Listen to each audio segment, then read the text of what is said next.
Buenos días. Regresamos hoy para continuar hablando de hipertiroidismo.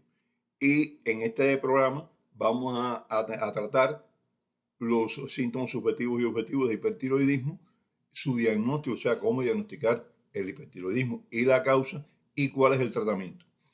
Vamos a comenzar por la causa principal del hipertiroidismo, que además reúne prácticamente casi todos los síntomas que pueden aparecer en un paciente hipertiroideo, y por eso es la que enfocamos siempre como primer aspecto a analizar cuando estamos hablando del cuadro clínico de un hipertiroidismo, ¿no? Es la enfermedad de Graves. La enfermedad de Graves, o Graves como se escribe en español y se debe pronunciar también porque estamos hablando español, es una enfermedad autoinmune, es decir, una enfermedad en la cual se producen anticuerpos contra tejidos propios del organismo, en este caso contra tejidos tiroideos. Y bueno, existen muchos tipos de anticuerpos, y esto es algo que tenemos, porque siempre pensamos, anticuerpo quiere decir algo que va a atacar para destruir, y no siempre es así. Hay anticuerpos de varios tipos, y uno de ellos muy importante es el grupo de los anticuerpos estimulantes. Y en este caso, el anticuerpo principal que se produce en la enfermedad de Graves es un anticuerpo estimulante, un anticuerpo que tiene como función unirse a un receptor y estimular la acción de ese receptor. En este caso, este anticuerpo estimulante va dirigido contra el receptor de TSH, de la tiroglobulina producida por la adenohipófisis, por la hipófisis anterior, que va a estimular la producción y liberación de hormona tiroidea. Bueno, pues este anticuerpo se une al receptor de tiroglobulina y lo estimula como si fuera tiroglobulina. ¿Cuál es el resultado de esto?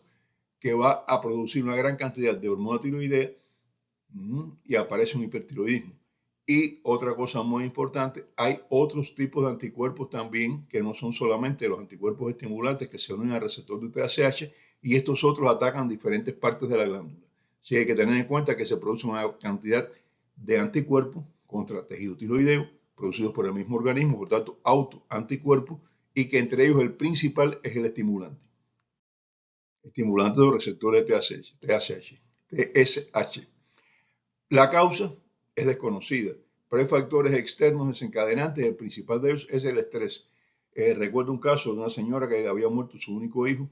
Este es un caso que me llevaron una vez por hipertensión arterial. La señora había muerto su único hijo hace unos cuantos años y la señora había ido desarrollando una hipertensión resistente, muy ansiosa, a veces deprimida, bueno, con una serie de síntomas que todos interpretaron como síntomas psíquicos. Había sido vista por psiquiatría y ya cuando llegó a mí, como yo no la conocía, algo que siempre digo, cuando uno ve un paciente por primera vez, a veces ve cosas que no están viendo los que lo han estado atendiendo por un periodo de tiempo largo, porque han ido apareciendo en el tiempo, y el que lo ha estado atendiendo pues se le pierde, no consigue distinguirlos, y el que lo ve por primera vez, de repente observa algo que no habían visto los demás. Y me pasó con esto. La señora entró, y cuando entró vi una señora alta, delgada, ansiosa, muy activa, con ligera protrusión de los ojos y un aumento muy ligero de la glándula tiroides.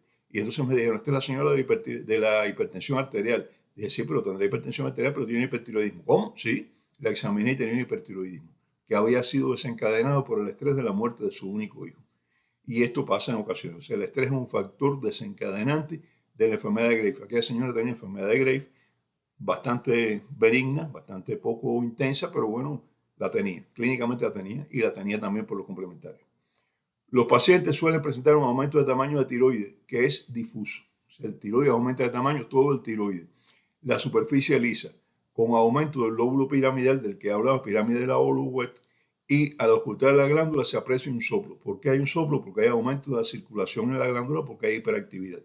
Este bocio no es tan grande, es un bocio moderado, difuso, ligero, moderado, que a veces no nos damos cuenta de él si la persona tiene un poco de pie de grasa en el cuello, pero si se examina, se examina muy bien, se palpa muy bien este aumento de tamaño del tiroides.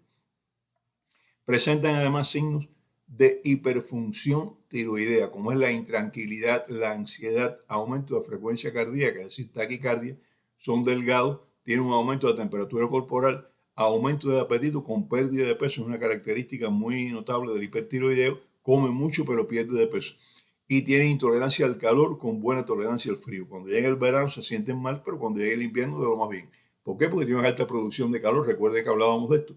En el hipertiroidismo, las hormonas tiroideas en general producen hipertermia, aumento de la producción de calor. Entonces el hipertiroideo tiene una producción de calor exagerada que en verano lo sofoca, pero que en invierno le viene muy bien, le sirve de abrigo, ¿eh? Muy llamativa y frecuente es la oftalmopatía hipertiroidea. Esto es lo primero que llama la atención en enfermedades graves. No en otras, ya verán que no en todos los hipertiroidismos hay, bueno, el hipertiroidismo que hay oftalmopatía es precisamente en enfermedades graves. Puede aparecer poco antes de la hiperfunción. A veces la persona tiene ya aquella alteración de la visión de los ojos antes de tener la hiperfunción tiroidea, y entonces la hiperfunción tiroidea pasa más desapercibida porque ya aquellos ojos de aquella persona ojúa, como le decimos los cubanos, bueno, pues se mantiene ojúa y ahora tiene otras cosas y no relacionamos lo que tiene ahora con aquellos ojos un poquito saltones, un poquito abiertos. Y entonces nos perdemos en este aspecto. Esto pasa también si no son muy marcadas. Si es marcada, bueno, pues es muy fácil ver porque ya los ojos sí están muy prominentes. También puede demorar en aparecer. Aparecen primero los signos de hiperfunción y después aparece la oftalmopatía. ¿Por qué? Porque también es producida por anticuerpos, pero no son los mismos anticuerpos. Y por eso puede preceder a enfermedades graves o puede seguir al cuadro clínico ya de enfermedades graves. Esto a veces pues no lo relacionamos uno con otro porque no aparecen al mismo tiempo. Presenta inflamación e hinchazón de los músculos extraoculares, o sea, los músculos que mueven el ojo, que están alrededor de él, y de la grasa orbitaria. ¿Por qué? Porque presenta anticuerpos contra esas estructuras que están rodeando el ojo, en la órbita del ojo. Y estas estructuras, pues entonces se inflaman. Hay inflamación y hay fibrosis también. Eso hace que empujen los ojos un poco hacia adelante, de ahí la protrusión de los ojos. Y al hacer esta protrusión, pues los párpados del párpado superior quedan un poco retraídos, que es otra de las características oculares que tiene. La hendidura entre los dos párpados queda muy amplia, pues los ojos parece que van a salirse de las órbitas, que están prominentes y con una hendidura amplia. Y cuando la oftalmopatía es muy marcada, pues la persona no puede cerrar los ojos ni para dormir, siempre queda una pequeña franja. Y eso lleva a que aparezcan algunas lesiones de la córnea y de la esclera que aparecen como una línea de inflamación, de irritación, porque la persona no puede lubricar esa parte, no puede parpadear, no cubre esa parte de los ojos siempre. También aparece inyección vascular epiesclerótica. ¿Qué quiere decir esto? Enrojecimiento del ojo por dilatación de los pequeños vasos sanguíneos que llegan a él. Inflamación de la conjuntiva. Aparece la quemosis, que es la lesión esta que hablábamos en la córnea, y muy importante, ya se lo has mencionado, el exostafo, o sea, proptosis de los ojos hacia afuera. Todo eso es secundario a la irritación e inflamación de los tejidos periorbitarios, producida por un autoanticuerpo que ataca estas estructuras y que es diferente de los autoanticuerpos que atacan la glándula tiroides, pero se producen también durante la misma enfermedad, enfermedades graves. La infiltración de las células inflamatorias puede causar todos estos síntomas y también atrapa los músculos extraoculares. O sea, los músculos que mueven el ojo se quedan fijos por la inflamación y por tanto el ojo tiene limitaciones de los movimientos. Y la inflamación también comprime el nervio óptico y produce disminución de la visión. Los ojos aparecen por lo general fijos. Los pacientes se quejan de ardor, de sequedad, de lagrimeo, no pueden lubricar bien, ya se los mencionaba. Y todos estos síntomas también son muy evidentes. Ojos botados, abotagados, ojos con un aumento de un ensanchamiento de los párpados. Una cosa muy importante, cuando miran hacia abajo, normalmente cuando una persona mira hacia abajo, el párpado superior sigue esta mirada y cubre la parte superior del ojo. En el paciente hipertiroideo con una oftalmopatía no acontece esto, no pasa esto. Cuando la persona mira hacia abajo, el párpado se queda fijo arriba y entonces vemos por encima del iris, de la parte coloreada del ojo, vemos un tramo bastante amplio de esclerótica, de la parte blanca del ojo. Así, todo esto produce, o sea, todos estos son los síntomas más importantes de la oftalmopatía que se observa en la enfermedad de Graves. Pueden presentar como consecuencia de todo lo anterior visión doble y disminución de la visión. Esto lo dije ya por ahí me parece, pero lo voy a repetir porque es muy importante. La oftalmopatía es exclusiva de enfermedades graves. Solo se ve en enfermedades graves, no en los demás tipos de hipertiroidismo. Y es causada por la inflamación de músculos y tejidos periauriculares por la acción de los autoanticuerpos. Y por eso es lo que da toda esta situación y la fascia muy característica. Una fascia, cuando vemos venir a un paciente con enfermedad de Graves, sin haber visto todavía, a veces digo Graves, a veces digo grave, a veces el paciente viene y no hemos visto aún si tiene o no aumento de tamaño del tiroides, decimos, hey, esa es la cara de un hipertiroideo, es la fase hipertiroidea típica. Y así mismo es, porque la fase hipertiroidea típica no lo da el bocio, lo da la oftalmopatía. Pero, repito una vez más, es exclusiva de enfermedades graves. Cuando nosotros vemos un paciente con una fase con la oftalmopatía tiroidea, es una enfermedad grave. En la piel aparece además dermopatía hipertiroidea. Se presenta por inflamación de glucosaminoglucanos, que son unas sustancias que son derivados del metabolismo, y entonces estas proteínas, que son proteínas unidas a glucosa, que se producen en el hipertiroidismo y algunas otras enfermedades, van a infiltrar la piel, produciendo una piel característica, sobre todo en la cara anterior de las piernas, y esto va a tener, es la llamada piel en cáscara de naranja, parece como si fuera una cáscara de naranja con los poros bien anchos, bien ensanchados ahí, y la piel un poquito prominente ahí. Y el paciente se queja de prurito, picazón en la cara anterior de las piernas y en los demás lugares donde aparezca esta dermopatía hipertiroidea.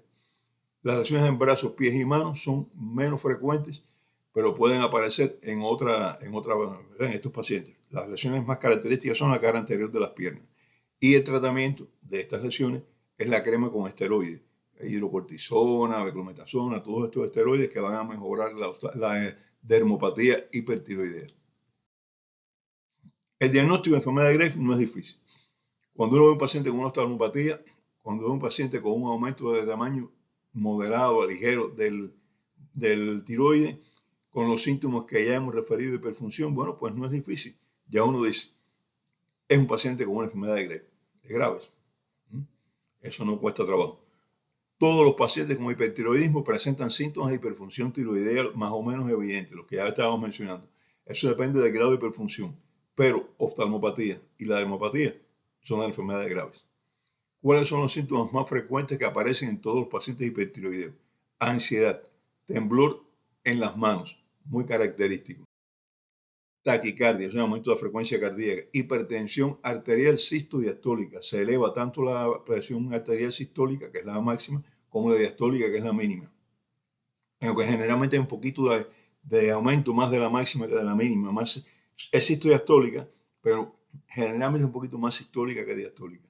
Presentan insomnio además, intolerancia al calor, piel caliente, pérdida de peso, manteniendo buen apetito, piel seca y caliente. Es muy característico. Son síntomas de hiperfunción tiroidea que se ven en todos los pacientes con hipertiroidismo.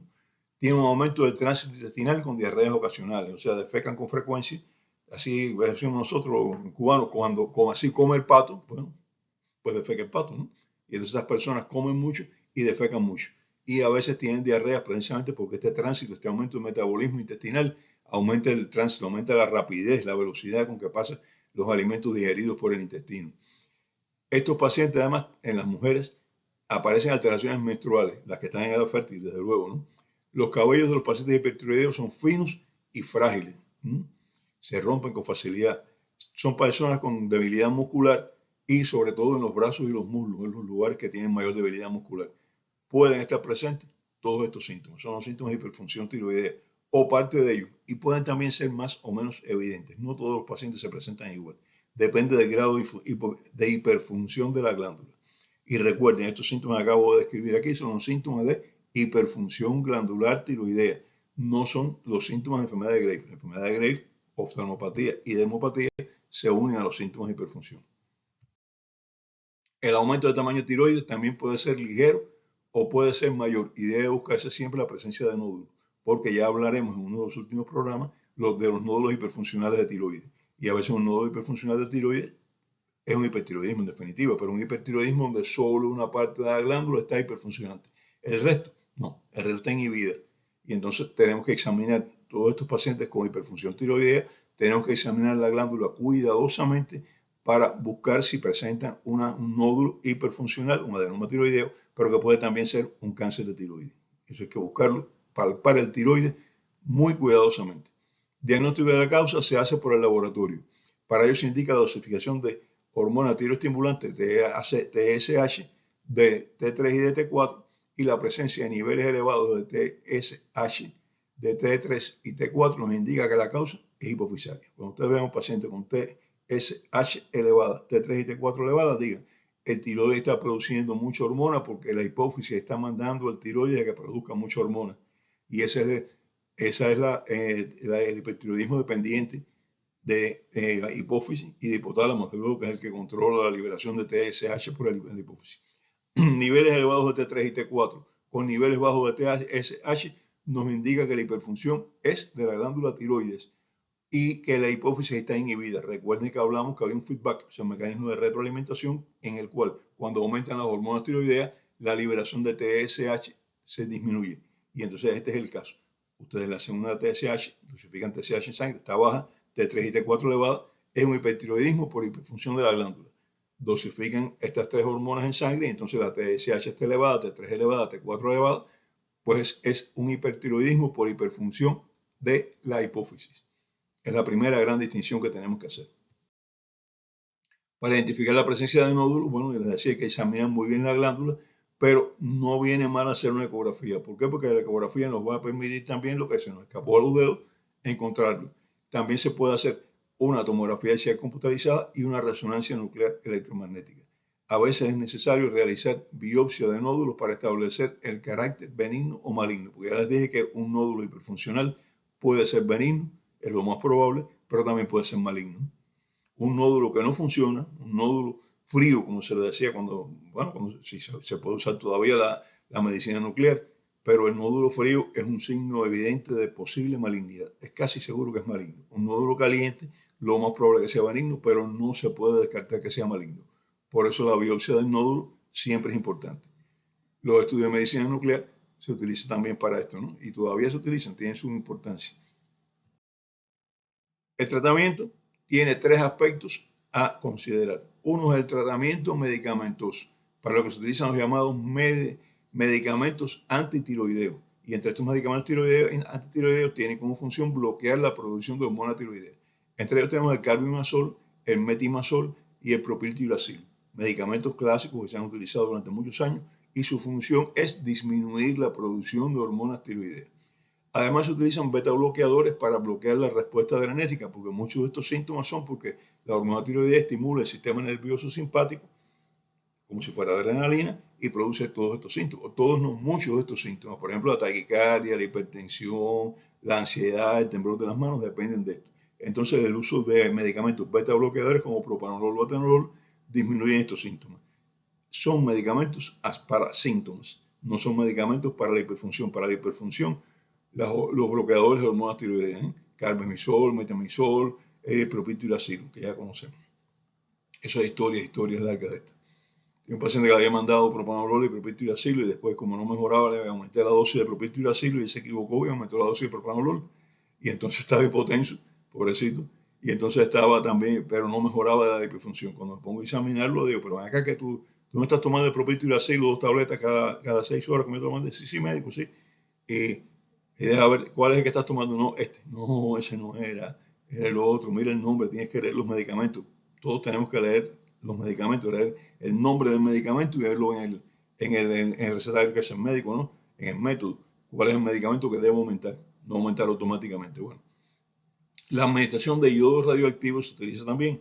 Esta lesiona el tejido tiroideo y disminuye la masa tiroidea, disminuye el tamaño del tiroide, disminuye la producción y liberación de hormonas tiroideas. El iodo radioactivo es útil también. El otro método utilizado es la cirugía, o sea, medicamentos, iodo radioactivo y cirugía. La cirugía es el preferido en caso de sospecha de una neoplasia, un cáncer.